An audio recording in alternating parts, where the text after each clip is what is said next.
FM News. On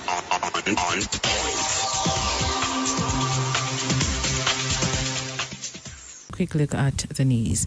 The Alliance for National Transformation Party has warned that the opposition coalition may not be possible for the 2021 elections. The Party Electoral Commission Chairperson Dan Mugara said the submission of signatures for presidential candidates of various parties was a clear justification that the opposition was failing to rally behind a joint candidate. Mugara, however, said they would nonetheless deny the incumbent the required percentage votes to win. He was speaking during the submission of the party's signatures for nomination of their candidate General Mugisha Muntu. We are getting disruptions, we are getting government security interferences, so we have not had time to sit down and develop a properly thought out coalition. So we are likely to go individual, but hoping that if none of us gets to the top, at least we may get the incumbent, not able to get the 50 plus 1%.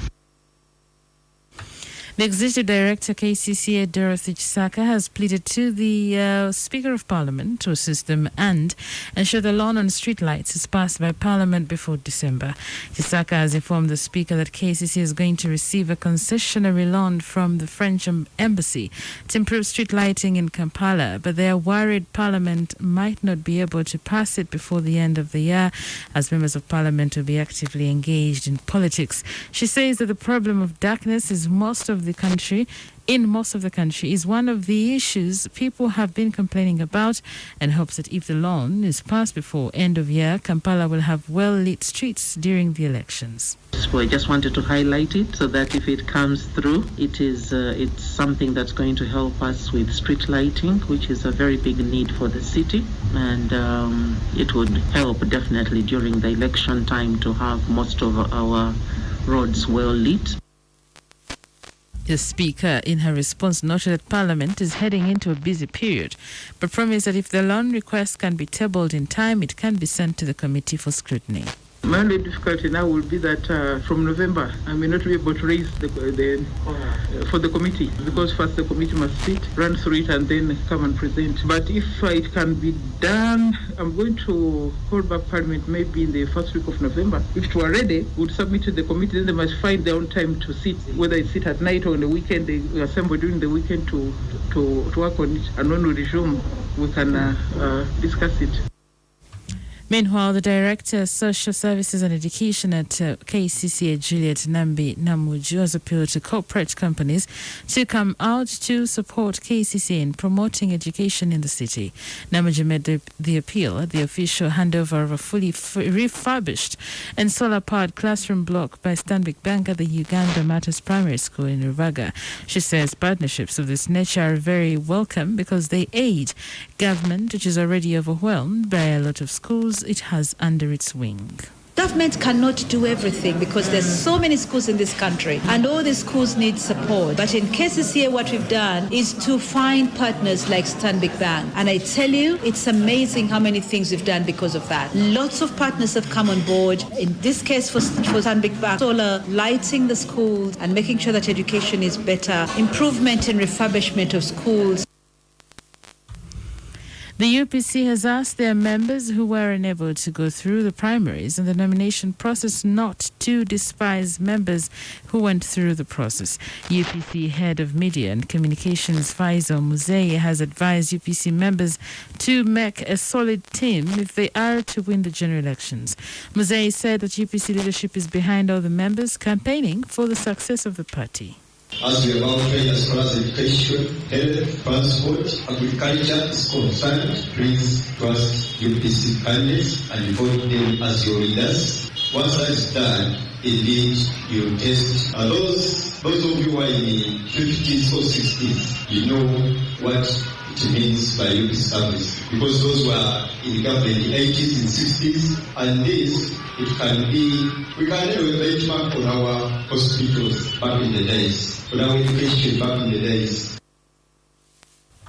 In sports news, Kitara Football Club has been promoted to the Uganda Premier League after defeating Chibuga Young in a highly contested match played today at Fufa Technical Centre in Njeru. The Hoima Best side won the game by 1-0 thanks to Brian Mululi Mayanja's heroic strike in the 55th minute. Kitara head coach Mike Tinamasiko attributed the victory to the players' character and following instructions. It was a very good game. It's with a good coach, with a good team, very good opponents. I think we played well. It was a very good game.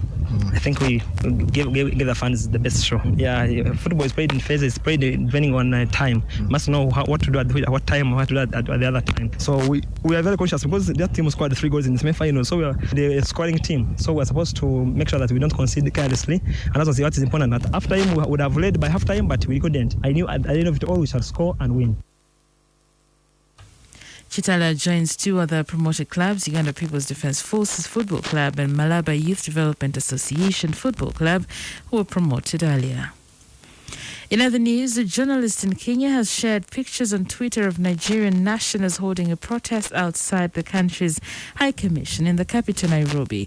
They are holding placards with messages like "Stop killing our youth" and "Police brutality" and "End corruption." More than 170,000 people have signed an online petition asking the UK to impose sanctions against Nigeria's leaders and the police for human rights abuses against protesters in the city of Lagos. The petition had targeted 100,000 signatures. Meanwhile, UN Secretary General Antonio Guterres has called for an end to what he called brutality by police in Nigeria.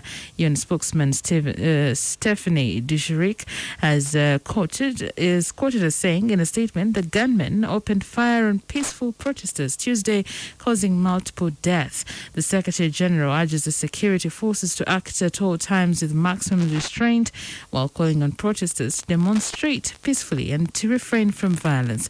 The Secretary General urges the security forces to act at all times with maximum restraint while calling them to remain peaceful. The statement goes on to say that Mr. Guterres calls on the Nigerian authorities to investigate these incidents and hold the perpetrators accountable. The European Union's foreign policy chief has condemned the killing of protesters demonstrating against police brutality in Nigeria and has called for justice to prevail. The issue has also been brought up in the UK's House of Commons by Labour Member of Parliament Stephen Doughty, who asked if the government will be urgently speaking with the Nigerian High Commissioner. Justin Welby, the most senior bishop in the Church of England, has tweeted that he has directly urged Nigeria's President Muhammadu Buhari to protect the lives of unarmed protesters. He said he condemned Tuesday night's incident in the strongest terms possible. In entertainment news this evening, the long-running Fast and Furious movie franchise is to come to an end after 2 more films. Justin Lin will direct what will be the 10th and 11th films in the series. The 9th film in the franchise will be released in May 2021, having been put back a year by the COVID-19 pandemic. The action-packed film series began in 2001 with The Fast and the Furious, starring Vin Diesel, Michelle Rodriguez, and the late Paul Walker. The franchise has since expanded to incorporate 8 direct sequels, 1 movie spin-off, and an animated TV series. The series, which includes last year's Fast and Furious Hobbs and Shaw, has so far generated $5.7 billion worldwide. Furious 7, released in 2015, is the most successful. That was the news. A very good evening. XFM News on point.